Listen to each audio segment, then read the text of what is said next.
நடிகர் ரஜினிகாந்த் நடிப்பில் லோகேஷ் கனகராஜ் இயக்கத்தில் கூலி திரைப்படம் உருவாகி வருகிறது. அனிருத் இசையமைக்க நாகார்ஜுனா, சௌபின் சாஹர், உபேந்திரா, ஸ்ருதிஹாசன் என நட்சத்திர பட்டாளமே இதில் நடித்து வருகிறது. சன் பிக்சர்ஸ் நிறுவனம் பிரம்மாண்டமாக இந்த படத்தை தயாரித்து வருகிறது. வேட்டையின் படத்தில் நடித்துக் கொண்டிருந்த போதே லோகேஷ் கனகராஜ் இயக்கத்தில் கூலி படத்தில் நடிக்க கமிட் ஆனார் ரஜினி சார். அதனை சன் பிக்சர்ஸ் நிறுவனம் தயாரிக்கிறது. படத்தில் மிகப்பெரிய நட்சத்திர பட்டாளமே நடித்திருக்கிறது.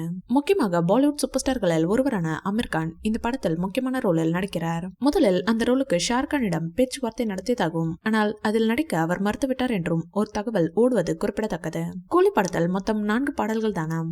அதில் 2 பாடல்களை முடித்துவிட்டதாகவும் பொங்கலை முன்னிட்டு ஒரு பாடல் வெளியாக இருப்பதாகவும் அனிருத் சொல்லியிருக்கிறார். அந்த பாடலை ரஜினி அவர்களே பாடியுள்ளாராம். பொங்கலை எதிர்பார்த்து ரசிகர்கள் ஆவலோடு காத்திருக்கின்றனர். இதனையடுத்து புதுக்கவிதை படத்தில் ரஜினி சார் பண்ண பைக் ஸ்டன் காட்சியை லோகேஷ் கனகராஜ் கூலி படத்தில் பண்ண வைத்திருக்கிறாராம். அந்த காட்சியில் கையை விட்டுட்டு சிகரெட் பிடிப்பது மற்றும் நிறைய ஸ்டன் செய்வாராம் நம்ம ரஜினி சார். அந்த காட்சியை எடுக்கும்போது திடீரென விபத்துக்குள்ளாகி உள்ளது.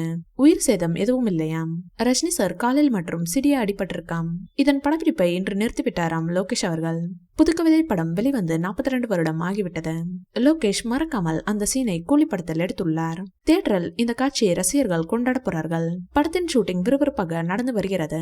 இதில் ரஜினிகாந்த் சார் தேவா என்ற கதாபாத்திரத்தை ஏற்றிருக்கிறார். ஏற்கனவே அவர் தளபதி படத்தில் தேவா என்ற கேரக்டரை ஏற்றிருந்தார். அந்த சென்டிமெண்டாலும் லோகேஷ் கனகராஜ் இயக்கம் என்பதாலும் இந்த படம் மெகா ஹிட் ஆகுமா என்ற கேள்வி ரசிகர்களிடம் எழுந்திருக்கிறது. இந்த வீடியோ பிடிச்சிருந்தா லைக் பண்ணுங்க, ஷேர் பண்ணுங்க, எங்க சேனலை சப்ஸ்கிரைப் பண்ணுங்க.